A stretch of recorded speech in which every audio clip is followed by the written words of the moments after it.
Taba ng sili natin mga ka-farms.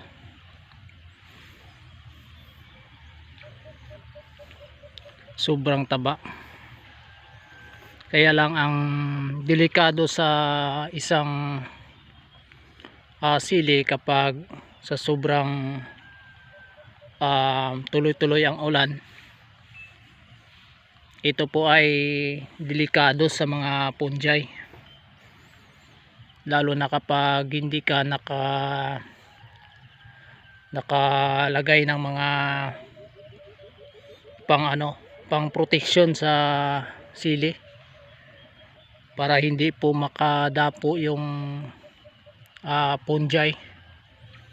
Ito po yung delikado sa tag-ulan mga ka-farms, pero napakabilis lumago ang sili kapag ganitong mga buwan. Malamig kasi at laging may ulan, so makikita nyo ang sili natin, oh. Diba napakabilis lumago at napakataba ang sili natin. Halos nangingitim yung mga dahon niya sa sobrang taba. Kaya ang kalaban natin dito kapag laging umuulan, yung bakterya na nanggaling sa lupa. Iba talaga ang tag-ulan mga ka-farms, ikukumpara natin sa tag-init. Pero kung halimbawa ay doon tayo sa nagtatanim tayo sa halimbawa mga buwan sa June, so may ulan yan dyan, pero after sa pagtanim natin, mga 2 months old ang ating sili ay magkakaroon ng matinding init, kaya hindi masyadong maganda ang sili.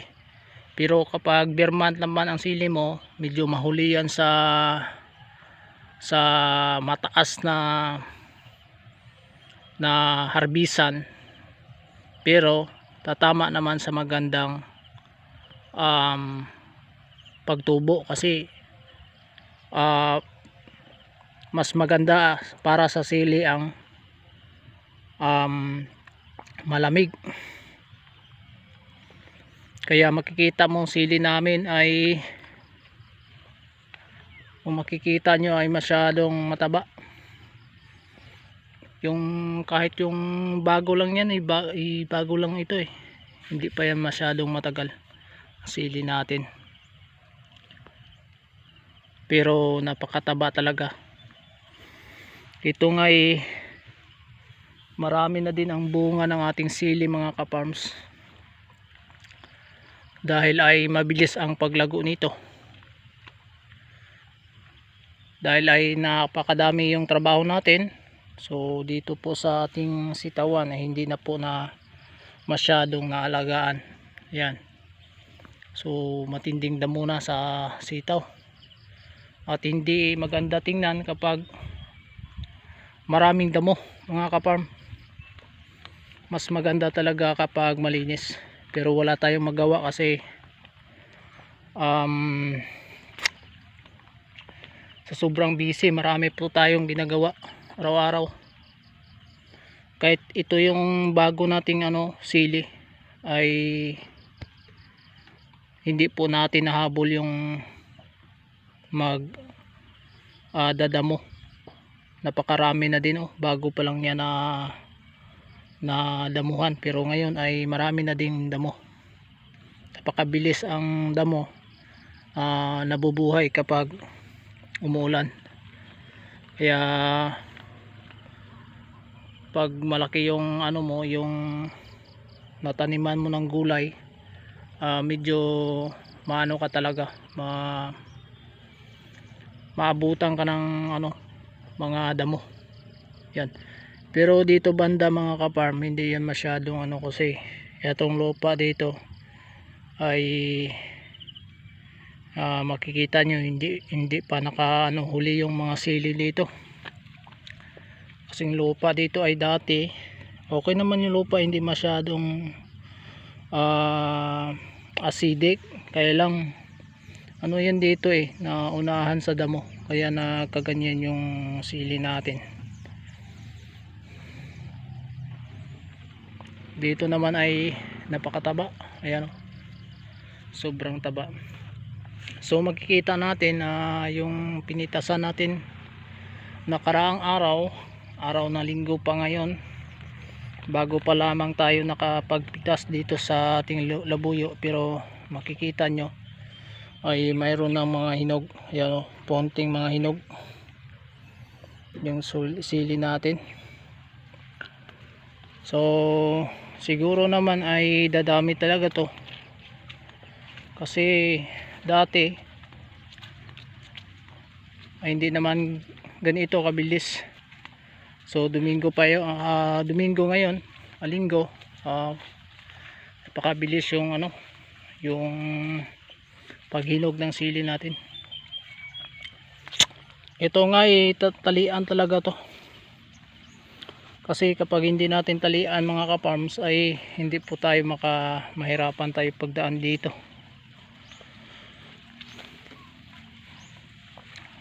Tingnan nyo mga ka-farm, yung sili natin napakabilis talaga lumago dahil sa ulan. Yung ibang mga sanga niya, kaya yan natatabon dito kasi medyo mabigat na yan, marami ng bunga kaysa dati.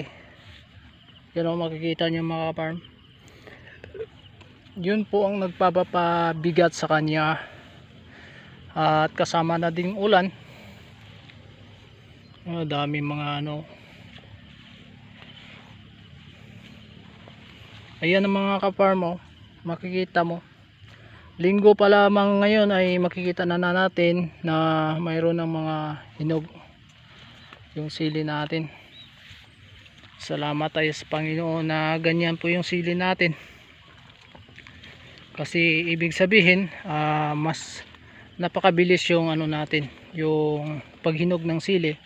Siguro ay ito ay malapit na talaga na magbubulyum yung sili natin, pero siguro mga January, last week or February, ganyan sili natin. Kasi makikita natin mga ka-farm ay matured na po ang ibang bunga dito sa top. Ay dati wala po yung, hindi po yung makikita mo dito yung mga matured na bunga, kasi yung mga matured na bunga nito ay nakatago sa ilalim mga ka-farm. Pero ngayon ay lumitaw na sila at the top. So ibig sabihin medyo marami na, kasi may mga bunga yan nakatago na matured. Yan yung mga bunga na katulad nito nakatago, yung iba hindi masyadong makikita sa ilalim. Yan yung mga hinog sa ilalim. Tapos dito sa itaas makita mo na mayroon na ding malaki. So mga ganito mga ka-farm ay 3 weeks lang ito, mahihinog na ito 3 weeks lang ito, o 3 weeks, yan nga 3 weeks. Siguro mga last week of January makikita na natin na mayroon ng hinog dito at the top sa ating sili. So napakadaming bunga ng ating sili dito mga ka-farm, lalo na dito sa dulo kasi mataba yung lupa dito. Makikita nyo talaga mga ka-farm, kapag hindi siya nahihinog mga ka-farm, hindi siya masyadong klarado. Akala mo walang bunga, ganyan po yung labuyo, kasi maliit naman talaga yung labuyo mga ka-farm. Kaya kapag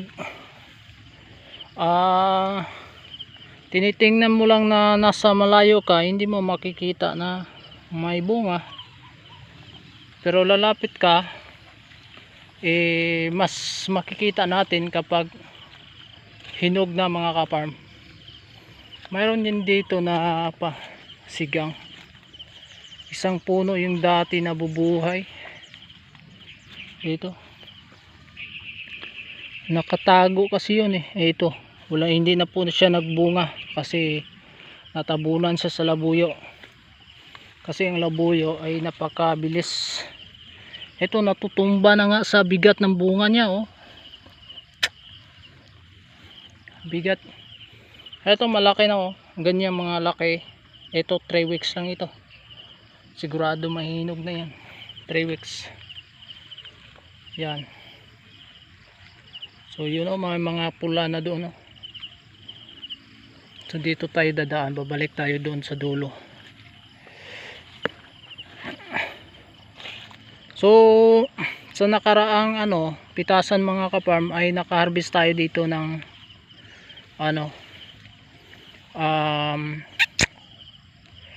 sa nakaraan hindi kasama tong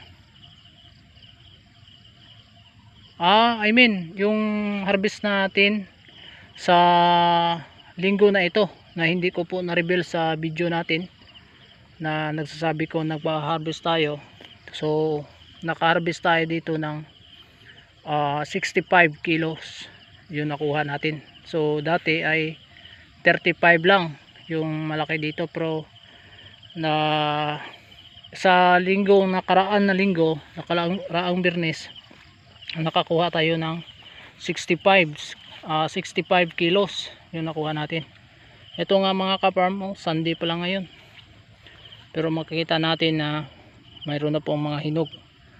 So Lunes bukas, mayroon pa tayong Lunes, Martes, Miyerkules, Huwebes. So mayroon tayong 4 na araw. Kasi Huwebes tayo magpipitas nito. So dadami pa to. Siguro sana ay lalampas yun sa dami yung pinitas natin sa last Sunday, last Friday, last Tuesday. Ayun o, kita natin yan, marami na talaga. So thank you Lord. So talaga ka sa amin mga ka-farm, nakapagbigay yung labuyo namin sa pamasko sa amin. Kaya masaya talaga ako kasi pinaskuhan tayo ng ating labuyo, ating tanim na labuyo.